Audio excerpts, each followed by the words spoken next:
আসসালামু আলাইকুম প্রিয় বন্ধুরা, সবাই কেমন আছেন? আশা করি সবাই ভালো আছেন এবং ভালোর দলে আছেন। ইনশাল্লাহ আপনাদের সবার দোয়াতে আমিও অনেক ভালো আছি। আজকে আমি আপনাদের মাঝে যে ঘটনাটা তুলে ধরবো সেটা আমার ইমেল থেকে পাওয়া। ইমেইলে যেভাবে লেখা আছে আমি ঠিক সেভাবেই পড়ছি। আসসালামু আলাইকুম প্রিয় হৃদয় ভাই। ওয়ালাইকুম আসসালাম। কেমন আছেন? আলহামদুলিল্লাহ, আল্লাহর রহমতে এবং আপনাদের দয় অনেক ভালো আছি। আমি কিশোরগঞ্জ থেকে জীবন বলছি। আমি আপনার প্রতিটি ঘটনায় নিয়মিত শুনি, তাই ভাবলাম আমার জানা ভয়ঙ্কর ঘটনা আপনার কাছে শেয়ার করব। আশা করি আপনার ঘটনাটা সবার মাঝে তুলে ধরবেন, তাহলে আমার নিজেকে ধন্য মনে হবে। তাই আমি আপনাকে আমার জানা ভয়ঙ্কর ঘটনা লিখে আপনার জিমেলে পাঠিয়ে দিয়েছি। আশা করি বলবেন। জি ভাই, আপনার এই ঘটনাটা সবার মাঝে আমি তুলে ধরবো। আপনি যেভাবে লিখেছেন আমি সেভাবেই পড়ব ইনশাল্লাহ। আর আপনি যদি আবারও নতুন ঘটনা আমাকে পাঠাতে চান তাহলে অবশ্যই আমার জিমেইলে পাঠিয়ে দিবেন। আশা করি অনেক খুশি হব। আর আপনার যত ঘটনাটা আছে সেগুলো আপনি লিখে পাঠাতে পারেন, সমস্যা নাই। তাহলে কথা না বাড়িয়ে আমরা চলে যাব ভুতুড়ে এক অন্যরকম জগতে। মাঝরাতে নির্জন জঙ্গলের মাঝখানে পুরো বাড়িটার সামনে এসে দাঁড়ালো কালো রঙের গাড়িটা। একদল ছেলে মেয়ে গাড়ি থেকে নেমে বাড়িটার দিকে তাকিয়ে রইল। চারজন ছেলে আর দুজন মেয়ে গুটি গুটি পায়ে বাড়িটার দিকে এগিয়ে যাচ্ছে। তাদের মধ্যে একজন মেয়ে ভয়ে ভয়ে বলল, প্লিজ আর যাস না, ফিরে চলো ওইখান থেকে, এখানে আমার কিন্তু ভয় লাগতেছে। ছেলেদের মধ্যে একজন পিছন ফিরে বলল, তুই সেই তখন থেকে কি এক কথা বলে যাচ্ছিস? এই বাড়িতে প্রবলেমটা কি? হ্যাঁ, দেখ, আমার খুব ইচ্ছে, ইভেন আমাদের সবার ইচ্ছে এমনটা জায়গায় পিকনিক করব। কিরে ভাইয়া, বোঝা ওকে, তুইও কি ভয় পাচ্ছিস নাকি? হ্যাঁ। মেয়েটা একটু রেগে গিয়ে বলল, শোন তানবীর, দিনের বেলায় তুই এখানে হ্যাং আউট করতে এসেছিস। তুই কি জানিস দিনের বেলায় এই বাড়ির কাছে কেউ ঘেঁষে না? বাড়ির ব্যাপারে শহরের কত কটা রত্ন আছে। হ্যাঁ, এখানে তুই জানিস না এটার মধ্যে কি আছে? এটা জিনের বাড়ি। এই বাড়িতে অনেক আগে থেকে জিনরা বসবাস করতো। খুব বড় একটা অভিশাপ লেগেছে আছে এই বাড়িতে। সেটা একটু বিরক্ত বোধ করে থামিয়ে দিয়ে বলল, তোর গল্প বলা শেষ হয়েছে নাকি জামিন? হ্যাঁ, তাহলে আমরা ভিতরে যাই। এসব কোনো গল্প না তানভীর। আর শোন, যা রোটে তার কিছু কিছু না কিছু এটা সত্যি হয়, বুঝছিস? শোন, শহরের বাইরে আগেও এমন পুরনো বাড়ি থাকলে একটু আধটু গুজব রটেই, বুঝছিস? আজকালকার দিনে এসব বিশ্বাস করে নিজেদের আনন্দ নষ্ট করাটা একদমই ভুল ধারণা। আর আমরা এখানে থাকতে আসিনি, কিছুক্ষণের বাইরে তাবু খাটিয়ে এবার কিউট পার্টি করেই চলে যাব, ঠিক আছে? এখন তোর কথা শুনে এতটা আসার কষ্ট ভুলে আবার ফিরতে পারবো না। সবার মধ্যে সবচেয়ে সুন্দর ছেলেটা মুখ খুললো, আচ্ছা জামিনী, তোমার কথাই ঠিক, আমরা ফিরে যাব। আমারও এসব ঝামেলা মনে হচ্ছে। তানবীর অবাক হয়ে বলল, ভাইয়া তুইও তো? আচ্ছা, ডান, আমরা ফিরে যাব, কিছুক্ষণ এখানে আড্ডা দিয়ে। আচ্ছা, তাই হবে, ঠিক আছে। জামিনী, তুমি ভয় পেও না, কিচ্ছু হবে না। ওকে তাহিদ ভাইয়া। বাড়িটা অনেক পুরনো আমলের, ঘন জঙ্গলে ভরে গেছে। এর আশপাশের জায়গাটা অনেক বেঁচে কিছুটা খালি জায়গায় তাঁবু পাঠানো হলো। তানভীর আর বাকি দুজন ছেলে আগুন জ্বালিয়ে বারবিউট বের করতে ব্যস্ত হয়ে পড়লো। মেয়ে দুটো তাদের হেল্প করছে। এমন সময় তাহিদের ফোন বেজে উঠলো। তাহিদ ফোনটা রিসিভ করলো, কিন্তু কথা স্পষ্ট শুনতে পাচ্ছে না। এখান থেকে খানিকটা দূরে এসে ফোনে কথা বলতে লাগলো। ওর মনে হলো কেউ আড়াল থেকে ওকে দেখছে।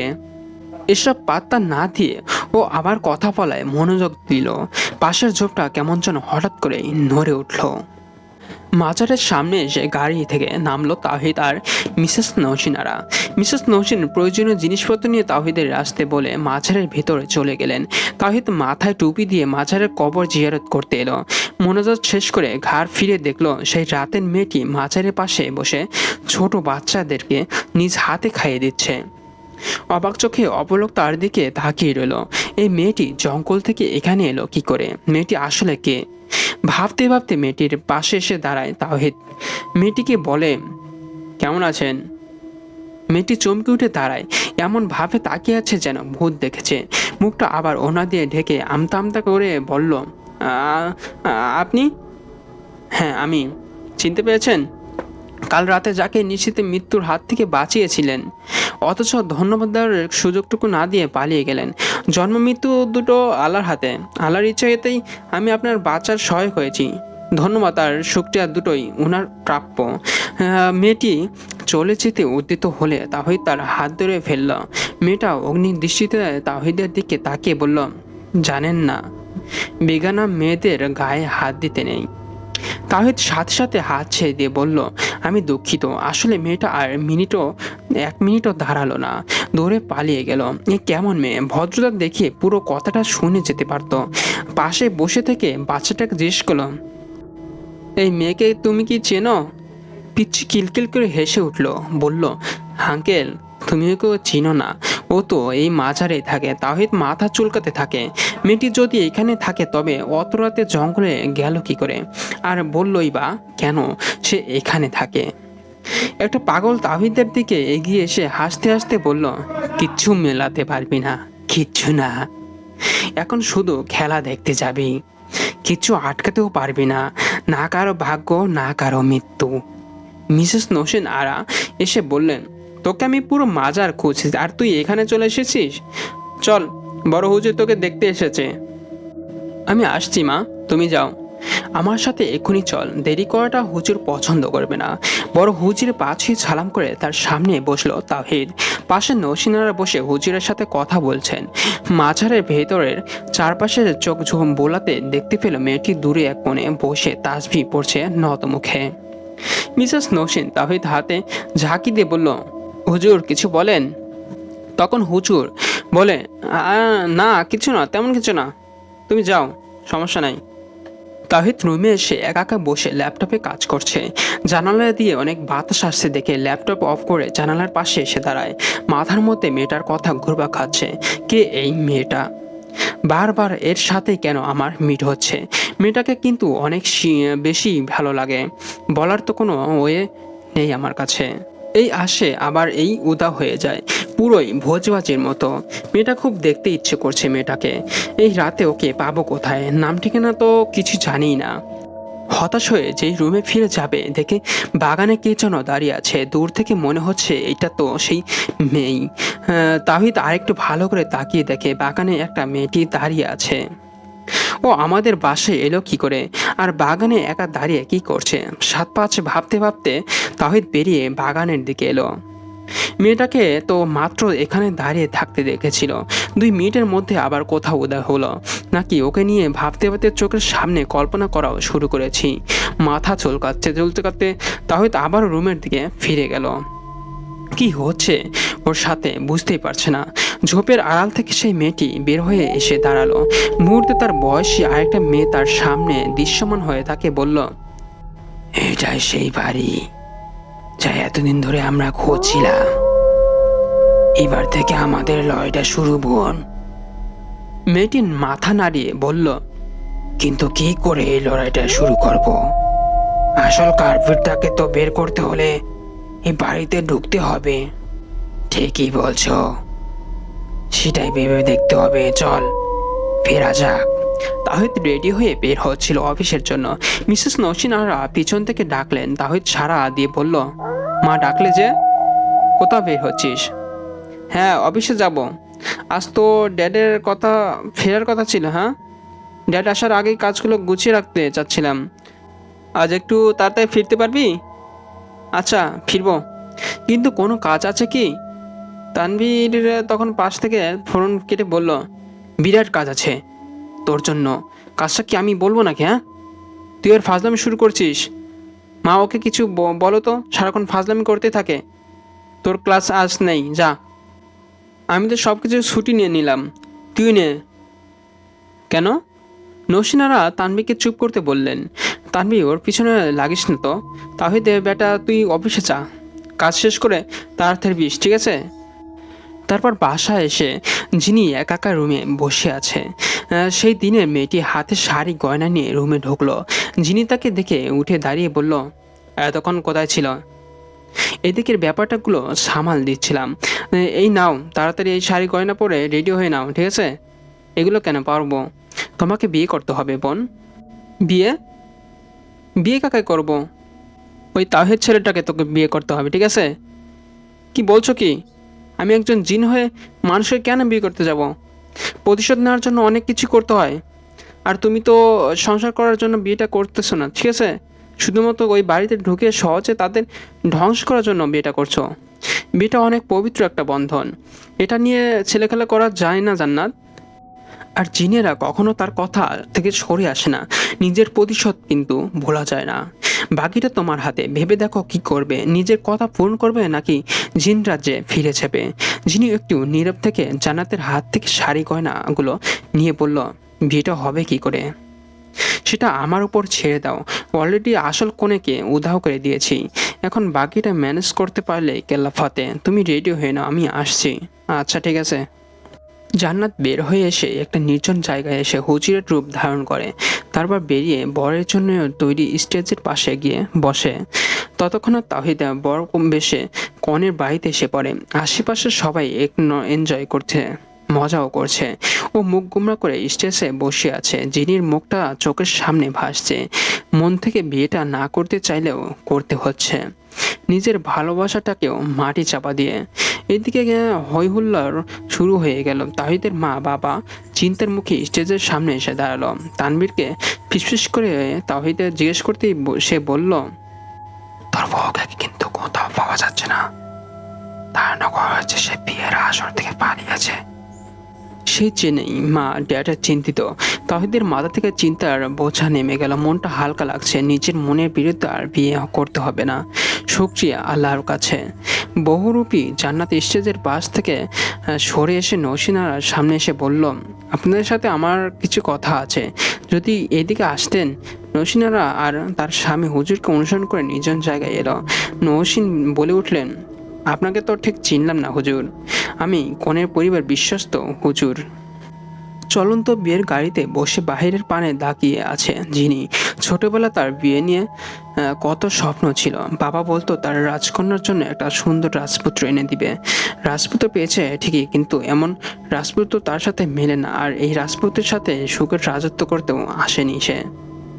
তাহিদ জিনির গালে অশ্রু গড়িয়ে পড়তে দেখে নিচের রুমালটা এগিয়ে দেয়। চোখের পানি মুছে নাও, মন খারাপ করো না। যিনি এক নজরে তাহিদের দিকে তাকিয়ে রুমাল না দিয়ে বলল, ধন্যবাদ, প্রয়োজন নেই। আমার যে প্রয়োজন, আমি তোমাকে স্ত্রী রূপে গ্রহণ করেছি সারা জীবন তোমাকে হাসি মুখে রাখার জন্য, কান্নাকাটি অবস্থায় রাখার জন্য নয়। আমার কান্না হাসি আপনার নিয়মে চলবে না, নিশ্চয়ই চলতে হবে, সেটা আমিও বলিনি। যাচ্ছি আমার সামনে, যাতে তুমি সবসময় হাসি খুশি থাকো। যিনি কড়া গলায় বলল, দেখুন। তানবীর গাড়ির ডোর খুলে দিয়ে বলল, ভাবি সাহেবা, এসে পড়েছি আমরা, আসুন আপনার শ্বশুর এলাকায়। নৌসেনারাও ততক্ষণ গাড়ির সামনে এসে দাঁড়ায়। যিনি চোখ মুছে গাড়ি থেকে নেমে বাহিরের ভেতরে পা রাখে, তার পাশে তাহিদ ও ঢুকে। বাড়িতে পা রেখে যিনি বাসার চারপাশে চোখ বলিয়ে নেয়। তার বড়লোক শ্বশুর বাড়িতে কিছুই থাকতে দেব না, যেমনটা তারা আমাকে এতগুলো বছর থাকতে দেয়নি, কেউ বাঁচবে না। যিনির হাতে সবাই শেষ হবে, তাদের ঠিক সেইভাবেই মারব যেভাবে তারা আমার সব কিছুকে ধ্বংস করেছিল। সে জিনিস শক্তি তলোয়ার আমি ফিরিয়ে নিয়ে যাবো, যেই করি হোক। নৌসিনারা জিনির দিকে এগিয়ে এসে বলল, তুমি অনেক ক্লান্ত নিশ্চয়ই, এসো আমার সাথে ফ্রেশ হয়ে একটু রেস্ট করবে। তানভীর, তোর কাকিকে হালকা কিছু খাবার নিয়ে তাহিদের রুমে আসতে বলে দিস। সারাদিন বিচারের কিছু খাওয়া হয়নি তেমন, আর তাহিদকে তোর রুমে নিয়ে যা, ওর ফ্রেশ হওয়া দরকার। নৌসিনারা জিনিকে তাহিদের রুমে নিয়ে আসলেন। আলমারি থেকে একটা শাড়ি নামিয়ে দিলে বললেন, ওয়াশরুমে গিয়ে ফ্রেশ হয়ে নাও মা। এত ভারী মেকআপ আর শাড়ি পরে বেশিক্ষণ থাকলে অস্বস্তি লাগবে। যিনি মাথা নাড়িয়ে ওয়াশরুমে ঢুকে চেঞ্জ করে ফ্রেশ হয়ে নিল। জানাতে বিদায় বেলা যে একবার দেখলো আর তার সামনে এলো না, বড্ড একা ফিল হচ্ছে এতগুলো মানুষের মাঝে। বড়টা ফজরের আজান শুনে ঘুম ভাঙলো। উঠে দেখি উনি বেডের মাঝখানে কোল বালিশে রেখে এক সাইডে শুয়ে গভীর ঘুমাচ্ছেন। ফ্রেশ হয়ে নামাজ পড়ে নিচে নামতে দেখি শাশুড়ি মা তাসবিহ হাতে পায়চারি করছেন। আমাকে দেখে খুশি হয়ে বললেন, নামাজ পড়েছো মা? জি মা। চা করে দেবো তাহলে? না মা, তুমি নতুন বউ, এত তাড়াতাড়ি কিচেনে যাওয়ার দরকার নেই মা। কি যে বলো মা। আচ্ছা, চা আর ব্রেকফাস্ট আমি বানাই। হ্যাঁ, প্লিজ না করো না। লক্ষ্মী মেয়েটা আমার, যাও, কিচেনে জাহেরা আছে, তোমাকে হেল্প করবে। রান্নাঘরে এসে ব্রেকফাস্ট বানানোর কাজে লেগে পড়লাম। এই বাড়িগুলোর মানুষগুলো ব্যবহার অনেক ভালো লাগে, কিন্তু এই বাড়ির মানুষগুলোই তো আমার জীবনটা শেষ করে দিয়েছে সামান্য ক্ষমতার লোভে। সব রেডি করে ডাইনিং টেবিলে নিয়ে আসলাম।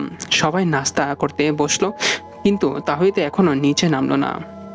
নৌসিনারা ডাকার আগে সে নিচে নেমে এলো। টেবিলে বসে বারবার আমার দিকে তাকাচ্ছে। তানভীর দুষ্টুমি করে বলল, ভাইয়া, তোর কি চোখের ক্ষুধাটা খুব বেশি নাকি? তাহিদ চোখে রাঙিয়ে বলল, তোর ফাজলামিটা এখন অফ করে রাখ।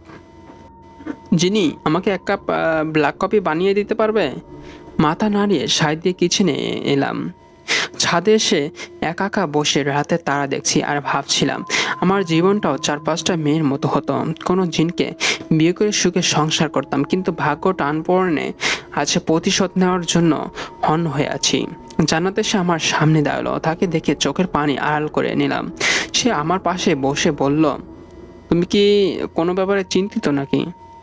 না, তেমন কিছু না, ভাবছিলাম প্রতিশোধের কথা। চলো আমার সাথে। কোথায়? কাকে দিয়ে প্রতিশোধের খেলা শুরু করবে সেটা জানতে জান্নাতের পিছু পিছু জঙ্গলের সেই পোড়া বাড়িটাও চলে এলাম। ভেতর ঢুকে উপরের বদ্ধ ঘরটায় ঢুকলাম। জান্নাতকে জিজ্ঞেস করলাম, তুমি এখানে আনলে কেন আমায়? হ্যাঁ, না আনলে শত্রুকে চিনবে কেমনে করে? দেয়ালটার দিকে তাকিয়ে দেখো, অনেক কষ্টে আমি একজনকে শনাক্ত করে পেরেছি। সেও আমাদের জীবন নষ্ট করার লোকদের মধ্যে একজন। দেয়ালে একজনের চেহারা ফুটে উঠলো। আমি ভালো করে দেখে বললাম, এই মহিলাটাকে তো ওই পরিবারে দেখিনি আমি। ওই থাকে না এখানে, বাইরে থাকে। ও তাহিদের খালামণি। সব পরিকল্পনা তারই ছিল যতটা জেনেছি। হয়তো তলোয়ারটা তার কাছে থাকবে। আমাদের খেলা শুরু ওকে দিয়েই করব। যিনি সকালে ঘুম ভেঙে তাওহিদের দিকে তাকিয়ে জড়ি ধরে ঘুমাচ্ছে, দেখে খানিকটা রাগ উঠে। মাঝখানে কোল বালিশটা সরিয়ে ছেলেটা আমাকে জড়ি ধরার সাহস পেল কি করে? আস্তে আস্তে তাওহিদের সরিয়ে নিয়ে উঠতে গেলে তাওহিদ আবার তাকে জড়িয়ে ধরে। আজব তো, ঘুমের ভান করে জড়িয়ে ধরা হচ্ছে, তাই না? দেখাচ্ছি মজা। যিনি তাওহিদের হাতে জড়িয়ে একটা চিমটি কাটে। ব্যথা পেয়ে তাওহিদ চিৎকার করে লাফিয়ে ওঠে বসে। ফ্যাল করে তাকিয়ে বলে, এটা কি হলো? আগে আপনি তাকিয়ে দেখুন এটা কি হয়েছিল। মানে কি? বর্ডার ক্রস করে জড়িয়ে ধরার মানে কি? ঘুমের করে এমন হতেই পারে, তাই বলে এত জোরে চিমটি কাটবা? তখন আরশি রুমের দিকে তাকিয়ে এসে বলল, ভাবি, ভাইয়ার চিৎকার শুনলাম মনে হলো। তানভি তার পিছনে দাঁড়িয়ে ফোন কাটে। কি রে ভাইয়া, সকাল সকাল গান দলি নাকি? যিনি মুচকে এসে বলল, তোমার ভাইয়া তেলাপোকা দেখে ভয় পেয়েছে, তাই এত জোরে চিৎকার করে উঠল। আরশি অবাক হয়ে হেসে হেসে বলল, ভাইয়া, তুমি তেলাপোকা দেখে ভয় পাও? তানভীর আরশির মাথায় চারটি মেরে বলল, গাধি, এটা কি করে যে তেলাপোকা? এটা ভালোবাসা তেলাপোকা। এটা গায়ে সুরসুরি দেয়, চিমটি কাটে। দেখ ভাইয়া, চিমটি কেটে হাত লাল করে দিয়েছে। তাহিদ বিছানা ছেড়ে তহবির বলে ওদেরকে ধরতে ছুটে যায়। যিনি ফ্রেশ হয়ে নিচে নেমে দেখে সবাই সোফায় বসে গল্প করছে। একটা হুজুরও আছে তাদের মাঝে। এই হুজুরটা আবার কে? এত সকালে এই বাড়িতে বা কেন এসেছে? যিনি ওইদিকে না গিয়ে খাম্বার আড়ালে দাঁড়িয়ে কথা শুনছে তাকে। মিসেস লায়না বলল, শোন বোন, আমার মন কু ডাকছে, তাই আমি হুজুরকে সকাল সকাল ডেকে নিয়ে আসলাম। হুজুর, আপনি বলুন, আমার এমন কেন মনে হচ্ছে খারাপ কিছু আমাদের আশেপাশে হয়তো ঘুরঘুর করছে। তাহিদ অবাক হয়ে বলল, এটা তোমার মনের ভুল হতে পারে খালামণি। শোনো তাহিদ, এটা আমার মনের ভুল না, হুজুরকে বলতে দে, উনি বলতে পারবে আমার অনুভূতিটা ভুল নাকি ঠিক। হুজুর চোখ বন্ধ করে দীর্ঘশ্বাস নিয়ে দাঁড়িয়ে হাত বোলাতে বোলাতে বলতে লাগলো, এই বাড়িতে ঝিন ঢুকেছে। সবাই অবাক হয়ে হুজুরের দিকে তাকিয়ে রইল। তাহিদ বলল, সব কি বলছেন আপনি? হ্যাঁ, আমি ঠিকই বলছি বাবা, আমার অনুভূতিটা সেটাই বলছে, সে আমাদের মাঝে আছে। তোমাকে মাঝারে আমি একটা কথা বলেছিলাম, মনে করে দেখো। তোমার পরিবারের ক্ষতি করার জন্য কেউ একজন আসবে, সে চাইবে তোমার ক্ষতি করতে। তাওহিদকে গম্ভীর মুখে দাঁড়িয়ে থাকতে দেখে যিনি জিজ্ঞেস করে, কি হয়েছে আপনার? এভাবে চুপচাপ দাঁড়িয়ে আছেন যে? তাহিদ চোখে তুলে জিনকে জিজ্ঞেস করে, তুমি সত্যি কি জিন? জিন চমকে উঠে দুপা পিছিয়ে যায়। তাহিদ এটা কি করে জানল? তবে কি কিছু শুনে ফেলেছে নাকি? জিনির নীরবতা দেখে তাহিদ আবারও বলে, আমি তোমায় কিছু জিজ্ঞেস করেছি জিনি। যিনি আমতা আমতা করে বলল, এসব আপনি কি বলছেন? আমি একটা জলজ্যান্ত মানুষ আপনার সামনে দাঁড়িয়ে আছি, আর আপনি আমাকে জিজ্ঞেস করছেন যে আমি জিন কিনা। তাহলে আন্টির মতো আপনারও কি মতিভ্রম হয়েছে নাকি তাহিদ সাহেব? তাওহিদ জিনটিকে একটা সজোরে চড় মারে। যিনি ব্যথা পেয়ে ভীষণ অবাক হয়ে তাহিদের দিকে তাকিয়ে থাকে। তাহিদ রেগে গিয়ে বলল, তুমি এটা অস্বীকার করতে পারো, তুমি জিন নও। এই বাড়িতে তুমি আমার পরিবারের ক্ষতি করতে আসনি। আমাকে বিয়ে করা তোমার এই বাড়িতে ঢোকার জন্য একটা সাজানো প্ল্যান ছিল। জিনের হাত চেপে ধরে তাহিদ বলল, এটা অস্বীকার করতে পারো? ওই নীরব মেয়েটা যার সাথে আমার বিয়ে হওয়ার কথা ছিল, তাকে নৃশংসভাবে তুমি হত্যা করনি? আমার পরিবার তোমার কি ক্ষতি করেছিল যে তাদের মারার জন্য তুমি এত নোংরা একটা খেলা খেললে? আমার কি দোষ ছিল? আমি তো তোমায় পবিত্রভাবে ভালোবেসেছিলাম, তাহলে আমাকে কেন ঠকালে? যিনি নিচে মুখে নীরব হয়ে থাকে। তাহিদ তাকে দৌড় থেকে ঠেলে দিয়ে বলল, তোমার মতো ছলনাময়কে আমি যতই ভালোবাসি না কেন, আমার পরিবারের ক্ষতি করতে তোমায় আমি কিছুতেই দেব না। তোমায় আমি ক্ষমা করব না যিনি। তুমি এই মুহূর্তে এই বাড়ি থেকে বেরিয়ে যাবে। শুধু ওই বাড়ি নয়, আমার ত্রিসীমায় তোমাকে যেন আমি না দেখি। ভবিষ্যতে যদি আমার পরিবারের কোনো ক্ষতি করার চেষ্টা করো, আমি তোমায় ছেড়ে দিব না। তাহিদ সাহেব, আপনি আমার কথাটা শুনুন। আপনি আমাকে ভুল বুঝছেন। এটা সত্যি যে আমি আপনার পরিবার ক্ষতি করতে এসেছিলাম। তাহিদ তার লাল চোখে জিনির দিকে তাকায়। তোমার এসব বলতে লজ্জা হচ্ছে না যে তোমাকে পরিবারে এত বিশ্বাস করে, এত ভালোবাসে, তাদের তুমি ক্ষতি চাও? আমার মা যে তোমাকে নিজের মেয়ে ভেবে ভালোবাসে, তাকে তুমি ঠকাচ্ছ। পুরো একটা ভুল বোঝাবুঝি। হ্যাঁ, ভুলই। সবচেয়ে বড় ভুল, তোমাকে আমি ভালোবেসে এই বাড়িতে বউ করে নিয়ে বাড়ি চলে এসেছি। অনেক খেলেছো তুমি। আর না, জাস্ট এনাফ। এক্ষুনি এই বাড়ি থেকে চলে যাও। তারপর সেই জিনটা তখন সাথে সাথেই বেরিয়ে যায় বাড়ি থেকে। কিন্তু পরবর্তীতে যেন আক্রমণ না করতে পারে সেজন্য কবিরাজ সাহেব সারা বাড়ি এবং বাড়ির সীমানার আশেপাশে সব জায়গাতেই একটা তাবিজ ভরে দেয়, এবং সেই আশেপাশের যে বাড়িটা আছে সব কিছু বন্ধ করে যায়, যেন এই জিনি এই বাড়িতে যেন কোনো সময় যেন না ঢুকতে পারে। তারপর থেকে এই বাড়িতে কোনো সময় এই জিনিকে দেখা যায় না। তো বন্ধুরা, আমার এই ঘটনাটা কেমন লেগেছে তো অবশ্যই আমার কমেন্ট বক্সে জানান। আর আপনি যদি আমার চ্যানেলে নতুন হয়ে থাকেন, তাহলে অবশ্যই সাবস্ক্রাইব করে সব সময় আমার সাথেই থাকুন। আর আপনি যদি আপনার জানা ভয়ঙ্কর ঘটনা আমাকে পাঠাতে চান, তাহলে ভূতওয়ালা হরর@gmail.com এখনই পাঠিয়ে দিন।